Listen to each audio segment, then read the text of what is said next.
तो चलिए बढ़ते हैं आज की कहानी की ओर। दोस्तों, पहले के ज़माने में लोगों में भूत प्रेतों के किस्से अक्सर सुने जाते थे। उन्हीं में से प्रचलित है एक ऐसी प्रेत का किस्सा जिसने लोगों की रातों की नींद उड़ा दी थी। मैं बात कर रहा हूँ एक ऐसे भूत की जिसका सर ही नहीं होता। इस कहानी को मेरे दादाजी ने मुझे सुनाया था।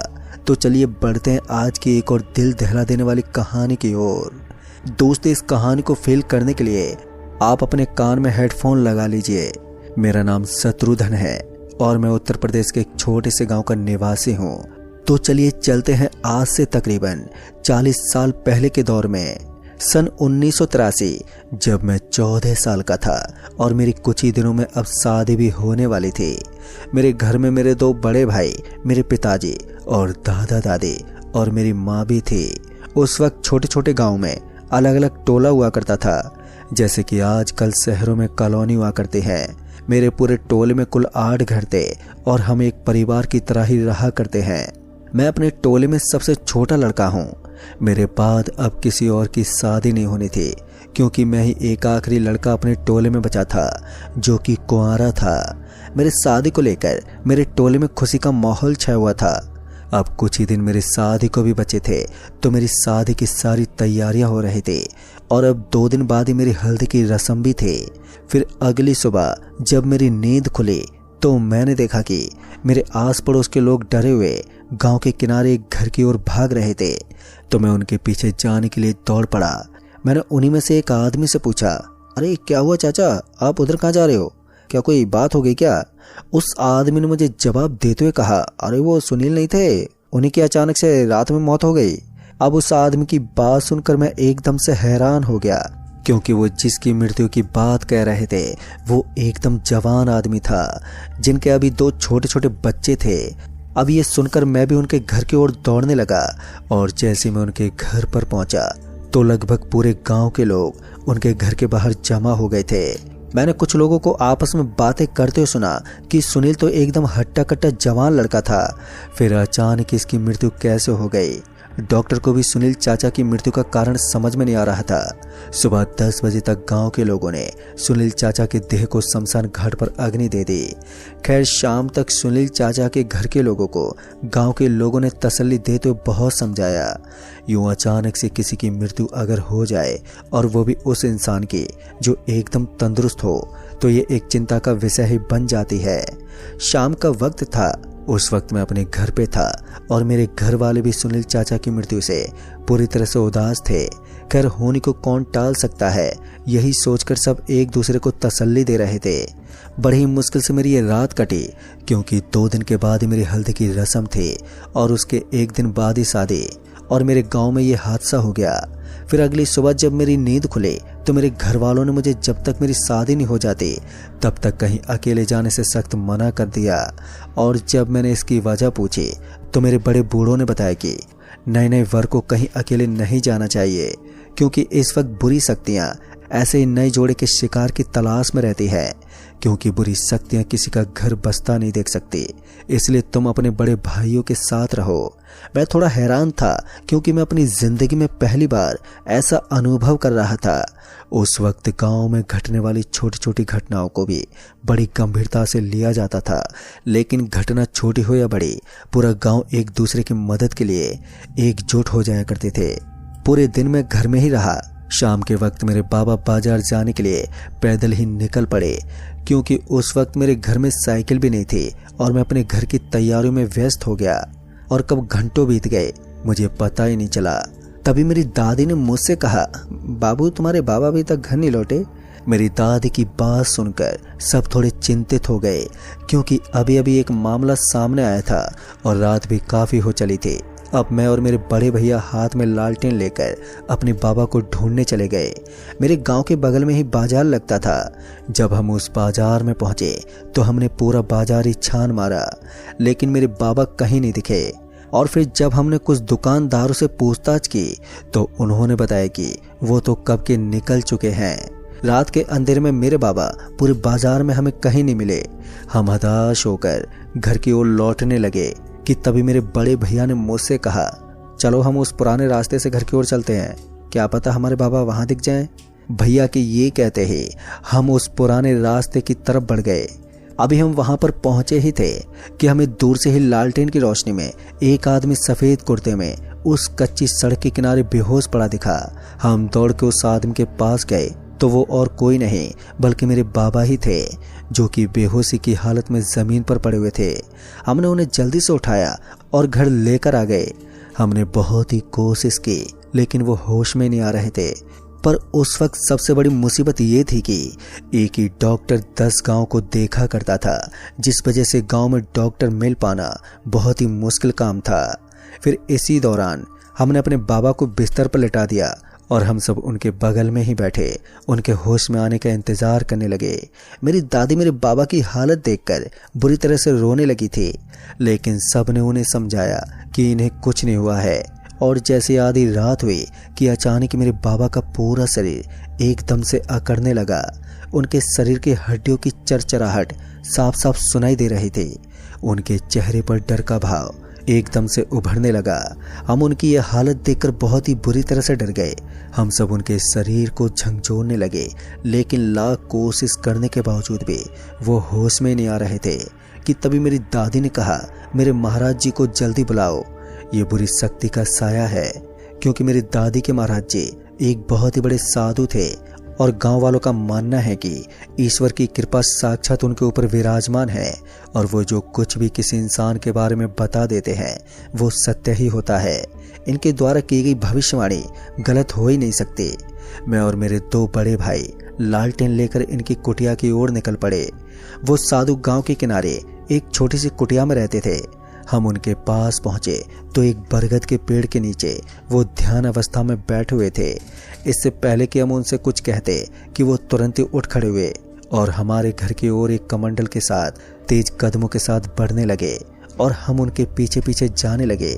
फिर जैसे उन्होंने हमारे बाबा की हालत देखी तो उन्हें ये समझने में देरी नहीं लगी कि आखिर माजरा क्या है।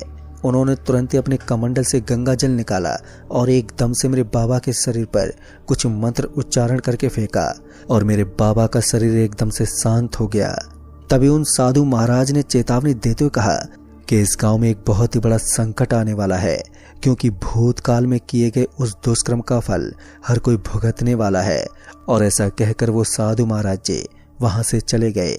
उनके द्वारा कही गई बातों ने हम सबको सोचने पर मजबूर कर दिया कि आखिर किस बारे में महाराज जी हमें इतना कहकर गए हैं। रात भर हम इसी बारे में सोचते रहे। सुबह की पहली किरण के साथ ही मेरे बाबा एकदम से होश में आ गए, लेकिन वो कुछ अजीब तरह की बहकी बहकी बातें करने लगे और उन्हें देखकर ऐसा लग रहा था कि मानो किसी ने उन्हें कोई जहरीला पदार्थ पिला दिया हो, क्योंकि वो सिर्फ कहे जा रहे थे कि वो लौट आया है, वो लौट आया है और वो किसी को नहीं छोड़ेगा, वो अपना बदला लेकर रहेगा। पूरा दिन गुजर गया पर वो इन्हीं बातों को दोहराते रहे। घर हमने बड़ी मुश्किल से उन्हें खाना खिलाया और उन्हें उनके बिस्तर पर सुला दिया कि तभी मेरी दादी ने उनके खाट के नीचे लोहबान जला दिया। वो रात भी हमारी बहुत ही मुश्किल से कटी थी। फिर सुबह सुबह ही एक और मामला हमारे सामने आ गया। सुनील चाचा के जैसे एक और हट्टे कट्टे आदमी की सोते वक्त ही मौत हो गई थी। अब हमारा पूरा गांव दहशत में आ गया था कि आखिर इसके पीछे का क्या कारण है। गांव के इस माहौल को देखते हुए मेरी शादी को 2 माह आगे बढ़ा दिया गया। जब तक कि मेरे गांव में होने वाली मौतों का निवारण नहीं हो जाता तब तक मेरी शादी नहीं हो सकती। फिर ऐसे ही मौतों का सिलसिला मेरे गांव में बढ़ता गया। बीते 5 दिनों में 5 लोगों की मृत्यु सोते वक्त ही हो गई थी और धीरे धीरे अब हमारे गांव के लोगों में एक डर का माहौल बन गया। डर की वजह से कोई भी अब रात में सोता ही नहीं। मेरे बाबा जो रास्ते में हमें बेहोश मिले थे, उनकी तबीयत में थोड़ा थोड़ा सुधार आ गया था। मैं अपने बाबा के पास जाकर बैठ गया और उस रात हुई उस घटना के बारे में मैं अपने बाबा से पूछने लगा। बाबा, क्या हुआ था उस रात आपके साथ? आप बेहोश कैसे हो गए थे? आपको कुछ याद है? मेरे बाबा मेरी बात सुनकर कुछ देर तक तो खामोश रहे और फिर कुछ देर सोचने के बाद उन्होंने मुझे बताते हुए कहा कि मैंने रास्ते में एक आदमी को देखा। वो पीछे की तरफ मुड़कर खड़ा हुआ था जिस रास्ते से मैं आ रहा था, और जब मैं उस आदमी के करीब पहुंचा तो मेरी नज़र एकदम से उसकी गर्दन पर पड़ी तो मैंने देखा कि उस आदमी का सर धड़ से अलग था। उसे देखते ही मेरा शरीर सुन्न पड़ गया और जैसे वो मेरी तरफ एकदम से मुड़ा तो उसका भयानक रूप देखकर मैं बेहोश होकर नीचे गिर पड़ा। दोस्तों, अपने बाबा के मुंह से इतना सुनते ही मेरे तो रोंगटे खड़े हो गए थे।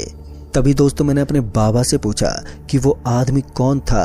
तभी मेरे बाबा ने बताया कि वो कोई आदमी नहीं बल्कि भटकती हुई रूह है। इतना कहकर वो थोड़े चिंतित अवस्था में अपने मन ही मन बुदबुदाने लगे। हो ना हो ये वही है जो अपना बदला पूरा करने लौट आया है। तभी मैंने कहा, कौन आदमी और किस बदले की बात कर रहे हैं आप?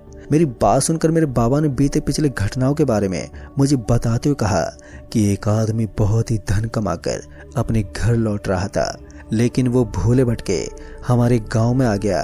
फिर उस आदमी ने हमारे गांव के सुनील और 4 अन्य लोगों से पूछा तो उन सभी ने उस आदमी के पास पैसा देखकर उस आदमी का गला रेत कर उसकी हत्या कर दी। और गांव में उन लोगों ने ये अफवाह फैला दी कि वो आदमी औरतों के साथ बदतमीजी की है। इतना सुनते ही गांव वालों ने सुनील की बात मान ली और वो बात वहीं पर दबा दी। और इतना कहते वक्त मेरे बाबा की आंखों में आंसू आ गए और वो एकदम से उठकर कहीं पर चले गए।